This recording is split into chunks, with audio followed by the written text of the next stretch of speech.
Well, hello YouTube. Objective in this tutorial will be to write C program that will help us to detect if entered character is vowel or consonant. I don't know how to say this in English. Vowel, vowel, I don't know. Vowel, let's say. So the first thing is we must include another header here because we are going to mess around with true or false. So include, and you probably have this header if you're using like a standard installation of code block. So stdbool.h,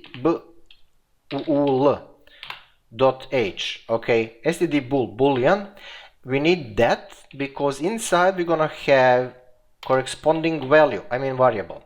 So first thing, we're going to grab stuff from end user, we're gonna put it into ch, that specific character, and then based on this structure, bool, I'm not inventing this is part of this header. Based on this structure, we are creating is vowel equals false. Now why false? Because this is the false situation when we don't care. We only care if we detect vowel. If we detect that vowel, that character is really vowel, we are going to print that. But the false situation is that most possibly it's not, because it's more consonant than vowels. So this is why we put false here. There is two options, false or true, 0 or 1. Now, when we set that, let's grab stuff from end user. We're gonna say to that fella, enter a character with a or without. I don't know. English is not my native language, so I don't know. Correct me on that one.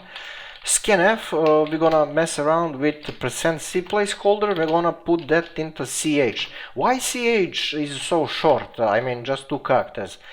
Because a little bit later, immediately now, we must type a lot because we need to confirm if vowel is like uppercase and lowercase, a, o, e, u, and so on, but a lot of type, let's say. So let's do that basically. If ch equals a, or, this means or, okay, these two vertical thingies, or ch equals a, and so on and so on. So I'm gonna pause this video for you. I'm gonna type and you're going to see what's happening if you're just watching this and not typing, because there is a lot of type. Just a second. So basically this is end product. We are checking for lower cases and upper cases. Lower cases and upper cases until u. Okay. Now where is my opening thingy? Oh, here. So in that case, in this case, if this is confirmed, then we can freely say that is vowel, that we can transfer that to true. Okay, so this is not comparison here. It is fact. These two lines, this is comparison. This is checking. And this is a fact, if this is correct. So we are setting this from false to true. Why? Because a little bit later in a if loop, yet another if loop, we are going to do something. So let me push this, I don't know, here. We are going to say if is vowel equals, now this is comparison. In this case, okay, if this is true, then this comparison is also true. If this is correct, then we can safely say that printf, that character is a vowel, and we go to next line. Okay, and of course concatenation with real value, because if you don't have this here, this placeholder will be filled with some kind of garbage value. Inside else, we are checking for consonants. Actually, we are not checking anything. We are just telling that if this cannot work, then the only final option is consonant option. So consonant. Hopefully I typed that correctly. Where is my return? Guys, I know that you need to type a lot here, and I don't know, maybe you're gonna mess something up. But you can try with couple of these like all lowercases and all uppercases, and then corresponding to that you're gonna type corresponding vowels inside user input.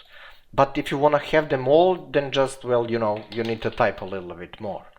Let me see if this will work. Okay, there you go. Enter a character F. F is consonant. Why? Because we don't have it in this list. There is no F in vowels. So of course, if it's not vowel, it must be consonant. It's not alien.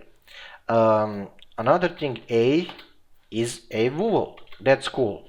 Let's say U, uppercase U, is a vowel. So that's cool. Let me repeat one more time what's happening. First of all, this thing will not work if you don't have this piece of header here. So if we put this into comment section, this is not operational anymore, and we're gonna run into problem. See, problem, unknown type bool. Did you mean bool? I mean, yeah, you can just use header here and everything will be fine. Okay, that works. That works. So this is just well-known fact how to get stuff from end user. This is primary if check when we have this like a list of vowels, and then if this is confirmed, then we are switching false vowel to true vowel. Why? Because this is check and this is actually statement. This is statement. We are transferring false vowel to true vowel because down there we need to check. In that case, if it's true, if it's really true, then what's up? In that case, if this is true, then we are printing that and we are printing character. Otherwise, we just print that character is consonant. A little bit later, when you learn complicated programs, you're gonna use this thingy bool all the time. But there you go. I know there is a lot of type here, so you can just you know, remove this stuff like for uppercases. Okay, let me try to do this without confusing myself, because yeah, something like this, I don't know. Okay, like that one. Okay, like that one. I told you I'm gonna confuse myself, and also I don't need this one, and I don't need, I think, this one. Okay, so now we just care about lower cases, vowels and the consonants, so we must be careful when we enter stuff. There you go, is a vowel, but the moment when you see uppercase, then A is consonant, which is dumb. But you know, in a case that you don't want to type that much, you have this option, so be careful about input. This is how you can cheat in software, especially if it's closed source. You can have all kind of hell here. Right, I'm gonna stop talking. Thank you for watching. Share this channel to other people, subscribe if you didn't, and see you in a couple of minutes. Okay, thank you and see you there. Ciao, ciao.